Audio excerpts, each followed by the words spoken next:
Welcome to the Be Empowered podcast with your host, Graham Hopkins.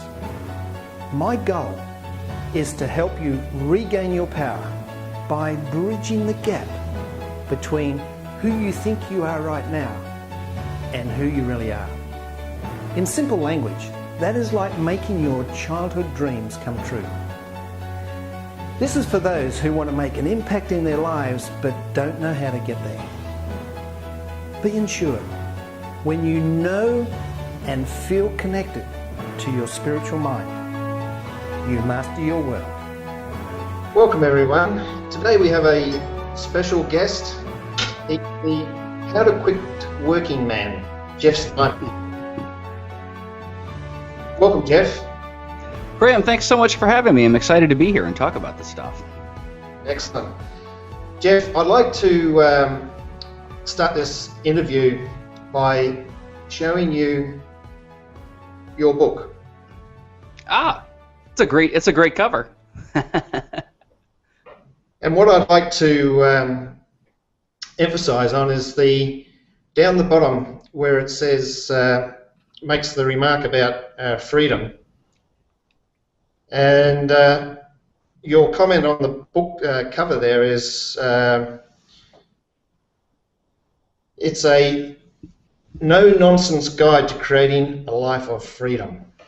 And then if I go to the first chapter, which is called Design Your Life, it says, I need freedom. Freedom to be who I am, to do what I want to do, to make changes as I see fit. What occurred to me, Jeff, is that this freedom that you're talking about is something that you even possessed as a young child. It seemed to be something that resonated with you as a child, and as you've grown in years and stature, it's something that you've actually bridged the gap with. You've actually brought this into fruition. How do you see this? I totally agree, Graham. It's something that, you know, when I was a kid, I really resented having to do things like go to school and learn stuff that I didn't care about. You know, so I've always wanted that sense of being able to live life my way. And the part that you read that was very appropriate, you said, make changes as I see fit. And it's about having that complete and total control of your life, so that when you're going this way, and so if you're going one way, I know everybody can't see us, so I shouldn't use my hands too much, but if you're going one way down one road and you find that there's a turn that you'd like to take, you've got to be able to take that turn in order to live the most satisfying and fulfilling life. And when you're doing things that are keeping you from being able to make those turns, for example, working a full-time job, or trapped in a career that doesn't give you the freedom to make those changes, then I just don't think you can live the most fulfilling and satisfying life. And that has been my mission throughout life, because I found that when I was in my corporate career, I found that I had to constantly, what's the word I'm looking for? I had to constantly make sacrifices for that career, right? So I always had to make excuses for why or how I could remain happy and living a really satisfying and fulfilled life while still in that career. For example, if there was some new thing that I wanted to try or do, when you're working that full-time job, you can't always do that, right? I mean, there's just certain things that just don't work with that full 40-hour-a-week lifestyle. So where's this taking you to now? How do you express this freedom in your life? Yeah, well, I have. That's a great question. I left my corporate career about 2.5 years ago, and had spent a couple of years prior to that trying to figure out how to start my own business and get money coming in that I didn't have to go someplace to earn every single day. And it's taken me to a place where it's really wonderful because I work probably more and harder than I ever have, but it's what I want to do. It's what I want to be doing, and it's all structured around the things that are most important to me in life. And I think the most important thing is, as you know, I'm huge on self-discovery. I've read the Manifesto of Your Inspirational Minds, one of my favorite books, and among many others.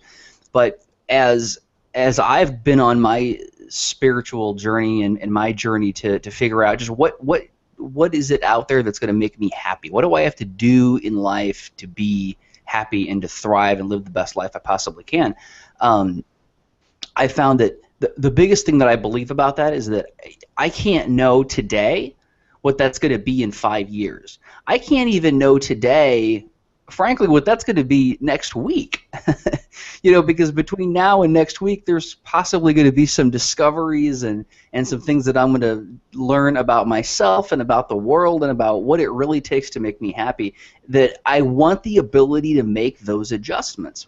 Maybe over the next couple of days. Now, of course, that's not always realistic, but I want the ability to be able to make adjustments and to always be able to make my life what I want it to be. And I've gotten to a point where money is not something that stands in the way and that I have to make decisions around. Now, that's not because I'm rich yet.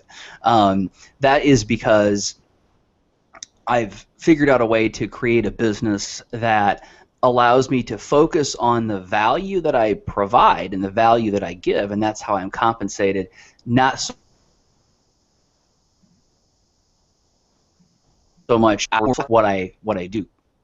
But I think I may have gone off on a tangent there. But I think the question was how does that manifest itself in my life today? And the reality is that freedom is, when it comes down to it, the biggest value that I hold. It's to me, it's the most important thing. And I think everybody has kind of that one thing that is just the most important thing to them. For me, it's freedom, and I've gotten money out of the way. I've gotten to a point where money is not the thing that drives what I do on a day-to-day basis. So it lets me pursue freedom. It lets me to pursue my path of personal development and becoming the best person that I can possibly be. And it lets me put that first. That's number one in my life. And then everything else kind of fits around that. That's really good. So with this, you've obviously moved away from the workforce, doing the day-to-day drive to work. You've got the freedom of staying at home and generating the income in your own way. So that's giving you a certain amount of freedom. Yeah. What other areas of your life are you pursuing freedom? How else is freedom showing up in your life? I think that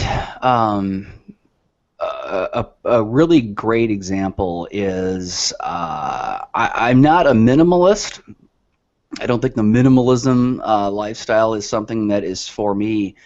But I've also I made a really important decision, and it's almost exactly a year ago. I had a hobby that was really important to me. It was I had an old house. It was almost 100-year-old house that I had been restoring, and it was a huge passion of mine. It was something that I really, really enjoyed. I loved spending lots of time figuring out how to make it look like it was when it was original, and figuring out how to fit modern systems into it and give it the modern conveniences but still make it look old. And I spent a lot of time and money working on that house, and I absolutely loved it. But what I found was that it was creating a burden, So it was all of the work and the expense was really holding me back from kind of what I was talking about earlier, becoming the best person that I could possibly be.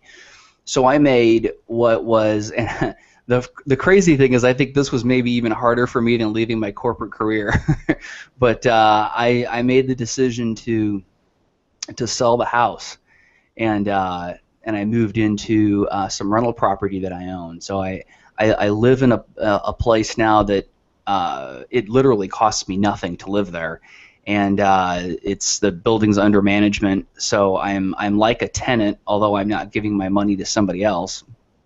Mm-hmm. I'm giving it to myself essentially. So it works out really well in that way. So that gives me the freedom. There's no reason why I can't pick up and go somewhere for 3 months or 6 months or anything like that. So I don't have that burden of that house anymore. And that was a really tough thing. And I think that was a huge lesson for me because, to be perfectly honest, there's days I still really miss that house and still kind of wish I still had that big beautiful house with all the great things about it that I enjoyed, and had that hobby somewhat. Now I've tried to find different ways to kind of channel that creative outlet that the house gave me, but it was something that it was a process of discovery to realize that having that house was only one way of channeling some of those creative desires that I have. So I've been able to kind of rechannel those, but I didn't really think that it was possible to. I guess I didn't think it was possible to be happy without that house. So that was a really tough thing for me to leave that house.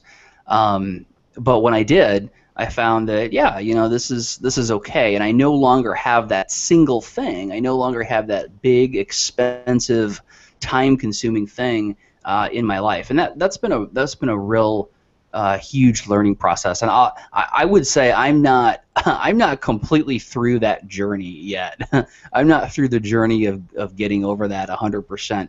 But I have found that it's something that I didn't need, and it was something that was it felt like it was important to me, but it did create a barrier to the ultimate freedom that I really seek in life. Mm. So, Jeff, you're well on the way to the financial freedom. I've often heard you talk about freedom in relation to time. Can you give us some insight into how time plays a factor in your business, how to quit working? It's the only thing that really matters. That's the way I look at it. And what I always like to say is how to quit working isn't about not doing anything. When you listen to the guests on my show, they're some of the hardest working people that I know. But the difference is that they're doing something that they want to do. They're doing the thing that they enjoy doing. They're doing the thing that they're passionate about. And for me, it's about having the freedom to do what you want in your time. And I look at time as kind of falling into 3 separate buckets. The first bucket is sustaining, and that is what that house caused me to spend way too much time doing. Sustaining is just mowing the lawn, going to the doctor, eating, preparing your meals, cleaning the house, all those just every day-to-day things that people have to do. And most people don't get a lot of enjoyment out of those things. And then there is the other one is building, and building is doing activities that contribute to that give you that improve the amount or quality of time that you spend in the future doing the third thing, which is living. And living is all of the things in life that you really love doing, the most important things to you in life. Graham, I know that spreading your message and having this show. This is one of the things that is in the living part of your life, as well as your family, which is the other really hugely important thing to you. So you want to do is spend as much time as you possibly can doing those things. And I've been able to get my life to a point where I spend a very small amount of time sustaining, right? And getting rid of that house was the last thing that really got, you can never get the sustaining down to zero.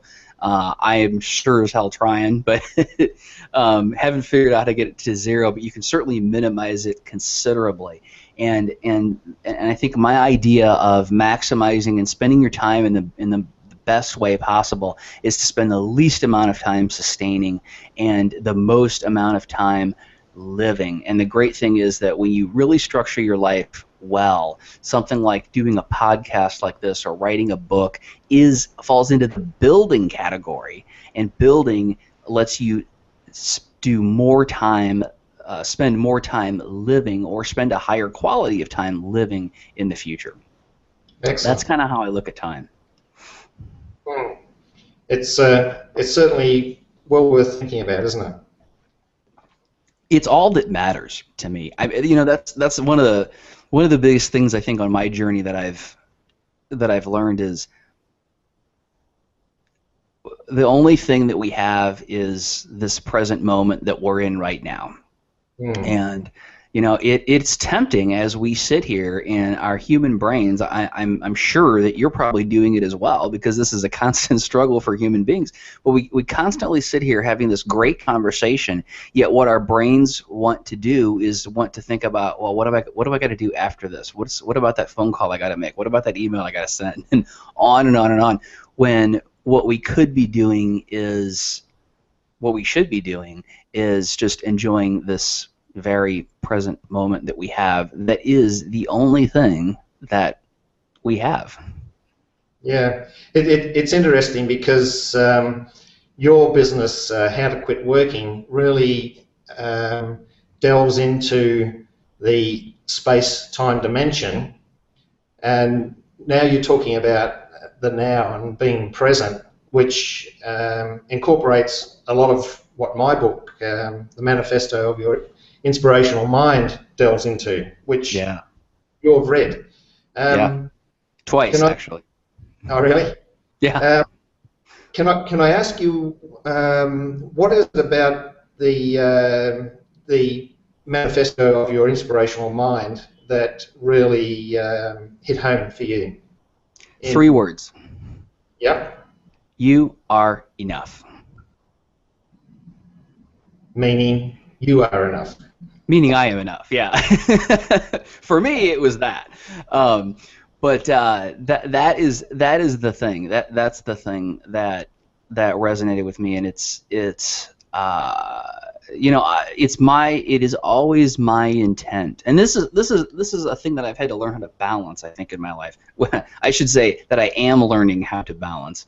But as I mentioned earlier, becoming the best person that I can possibly be is very, very important to me. It's the reason why I want to free up as much time as possible so that I can focus everything on that.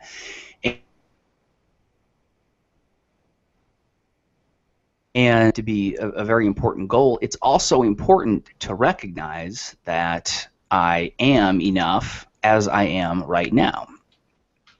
And it's through recognizing that, I believe, and I think one of the things that I realized through your book is that it's through recognizing that and realizing that I am enough right here, right now, as I am, that I'm able to pursue that. Because one of the things that I struggle with a lot is the opposite, is feeling like I am not good enough. Because I'm always on that, I'm always pushing towards that next thing, that next level of intelligence or understanding or enlightenment or whatever it is. And when you're always pushing towards that next thing, it's very easy to get caught up in feeling as though you're not good enough as you are right now. And I think that's the most important thing. It's like it almost gives me permission to feel like it doesn't really matter what happens in the future because it's all just fine right here, right now. Yeah. Here's the thought, Jeff. I talk a lot about positioning ourselves, and what I can see that you've done is that you've positioned yourself in that you're taking yourself out of a very highly stressed work environment, and you've given yourself the chance to be able to give yourself time to think through these deeper things that really are even more meaningful than making money. Yeah, absolutely. And it's so cool because one of the things that I've begun doing more and more of is writing, and writing for a couple of online publications, and as well as my own blog and my own books and stuff. And what that really is just sort of a reflection of my own thoughts and my own things that I'm figuring out that I then put down on paper or put down on the internet and share with other people. So that's one of the things that I love, because I'm able to, about the way I've structured my life and my businesses, I'm able to figure things out as I want to and do that thing that's really important to me. And then as a building activity, I publish those things out, which brings publicity to my business and to my thoughts and my ideas. And it all just kind of works together. And that's one of the things I really, really love about the way I've kind of structured things. Let's go back, Jeff, to when you were a child, because one of the tenets of my teaching is that we all have this gap that we create ourselves, actually, as we go through life, and it's a matter of bridging that gap between where we are now and where we know we should be. And it almost seems to me that when you were a child, you actually imagined and held it in your vision as a child that you wanted to be free, and now you're bringing it to fruition. Is that correct?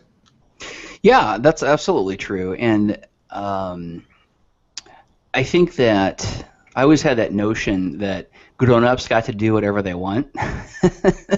And then I kind of got this rude awakening when I fell into the pattern of how most people structure their lives, right? How most people structure their lives around a job that as studies show us 70% of the people hate, at least in the U.S.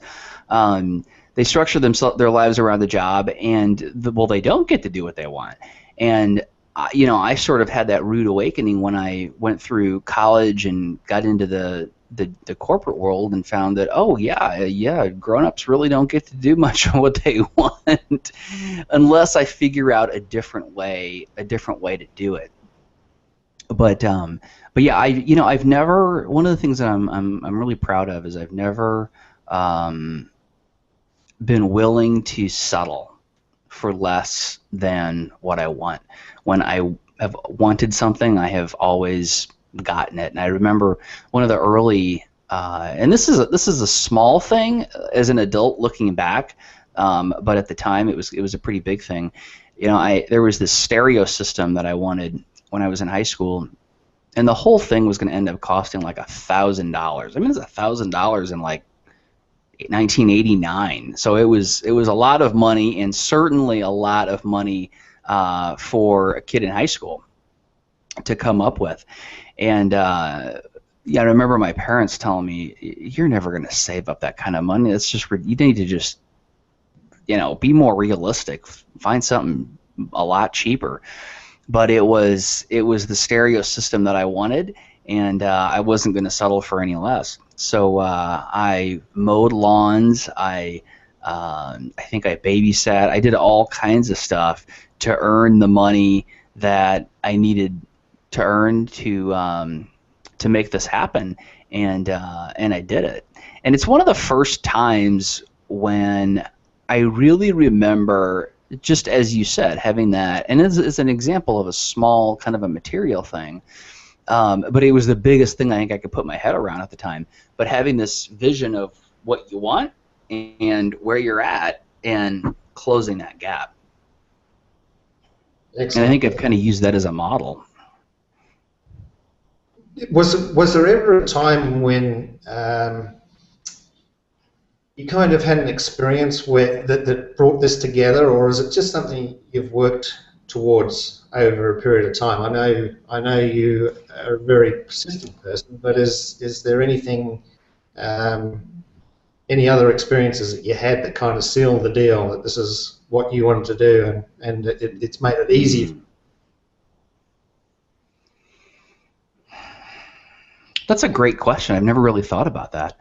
I love on my show when I ask a guest a question and they say, I've never thought about that before, because you know you're going to get something really good. But I think really, you know what I think it really was for me is there is something that pulled it together and sealed the deal, and that was when I began to really go on a journey of self-improvement. And a lot of that was studying business and entrepreneurship, which that was good stuff and that was important, but it wasn't as important as learning how to be a better person, learning how to, as you talk about in your book, learning how to manage my thoughts. And so I think it was when, and this was, you know, when I started to really get serious about leaving the corporate world, and that was, gosh, probably 2 or 3 years before I did, so probably over 5 years ago from now, but I think it was when I really started to study how to just be a happier and more effective person, and a lot of that stemmed from my study of business and entrepreneurship, because one of the things that a lot of folks say, and I completely agree, is that being successful in business is no different than being successful in anything else. It's just about, it's the same as being successful as an athlete or corporate executive or whatever it is. It's about working on yourself and making yourself the best you possibly can. And as I studied business and entrepreneurship, I found that, oh, okay, well, I can learn all of this stuff, you know, about how to price, how to sell, how to market, how to do online business. But really, the important thing is working on myself and making myself the best person I can be. And the thing that I had to work on probably the most was negative thoughts, and learning how to control negative thoughts and learning how to realize that what happens in our heads isn't necessarily real. It's just thoughts, right? And that led me to study of Buddhism, and I have studied the ideas of Buddhism quite extensively, and I would say that those concepts of kind of presence and realizing that you are more than this physical body that you walk around in, there's more to it than that, and that I think as a practical matter, we can control what goes on up here in our head, because I think that a lot of people, well, I think most people believe that what's going on in their head is completely real and it's 100% accurate, and there's no fixing or changing it. For example, if you're trying to pursue something, and I don't care what it is, if it's a business or a personal goal or a relationship or something athletic, you're inclined to have these thoughts in your head of, well, I can't do that. I'm not as good as XYZ other person. It's hard. I'm going to fail. I can't do this. But what you have to realize, and what it took me a very long time to realize, is that those are just thoughts, and they'll stop you in your tracks unless you change them and make them the opposite, make them something that is completely the opposite, and something that will actually support you instead of something that will stop you and discourage you. Can you give an example, Jeff, of how you use this control of your thoughts to come in line with I am enough? I was in a mastermind meeting recently with a couple of folks, and one of the things that, you know, we talk about our businesses, but you can't talk about your businesses without talking about your minds and what's going on, and we share our struggles in that arena. And the thing that I kind of discovered, and this was like 2 weeks ago, so this is pretty fresh. The thing that I discovered that was one thing that was holding me back is this comparison thing that I would do. So I would compare myself to other people. I would compare my business to other businesses, and you know, that would create a lot of negative thoughts. And it was like, you know, well, I'm not as good as XYZ. I'm not as successful as that person, and that would create thoughts that would really bring me down. And then when I would be brought down, then I wouldn't do the things that I need to be doing to move my business forward, right? So I mean, that's how our thoughts just kill our success if they're the wrong thoughts. But if you flip them around and make them the right thoughts, then they absolutely enable your success. But so I think the example is that I had the realization that I do this, and suddenly realizing it makes you act different, right? So as soon as you realize that you do something, particularly something that's destructive, then you can start acting differently. And rather than, so now what I do is I am able to catch myself doing this comparison thing. It's no different than like biting your nails, right? I mean, if you don't realize that you bite your nails all the time, well, you're going to keep biting them. The first step to stopping that habit is to realize it. You're like, oh, my hand's in my mouth again, right? So I'm now realizing, oh, you're doing that stupid comparison thing, Jeff, and you know what that's going to do to you. You know the result that's going to come from that. The result that's going to come from that is that you are going to get frustrated. You're not going to do the things that you need to do, and it's going to be a harmful thing. So I'm able to stop it now because I recognize it and replace it with, and this is a really important thing when you're trying to change a habit, is replacing it with something different. And I'm trying to replace it by looking at the successes that I have had or the good things that are going on. Have you noticed that once you become aware of something and you become the observer, that the thoughts that have been destructive actually start disappearing and reducing almost automatically? Yeah, I do. I have noticed that greatly, and I think somebody once described it to me as thinking of your thoughts as looking at them like they're a parade, thinking of them like they're just this parade marching by, and you just kind of look at them and go, well, that's interesting. I just thought that, you know, and almost kind of laughing at them sometimes has been helpful. But yeah, you're right. It's so interesting how when you become aware of it and conscious of it, some of it, not all of it by any means, because that would be too easy, but a lot of them really just kind of melt away. I think, Jeff, that we've really, even on this interview, we've gone on a bit of a journey, because really the way I see it is freedom of thought is probably one of the most precious freedoms that we can have. Yeah. Nobody can take it away from us. Nobody can take it away from us. That's true. So, Jeff, it's been great chatting with you on this interview. You're a man of wisdom. You're a man who had a vision of freedom, and you brought it to fruition. you are continuing to bring it to fruition. And before we wind up, do you want to just spend a couple of minutes telling us just a little bit about your business, How to Quit Working?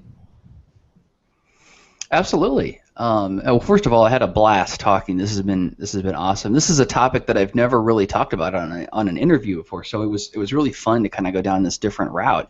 But yeah, How to Quit Working is all about. I work with folks who are working a full-time job, but they want to do something different. They want to do something that they care about. They want to do it on their own terms. They want to do it from their home or from their vacation home or on a laptop on a beach or wherever they want to do it.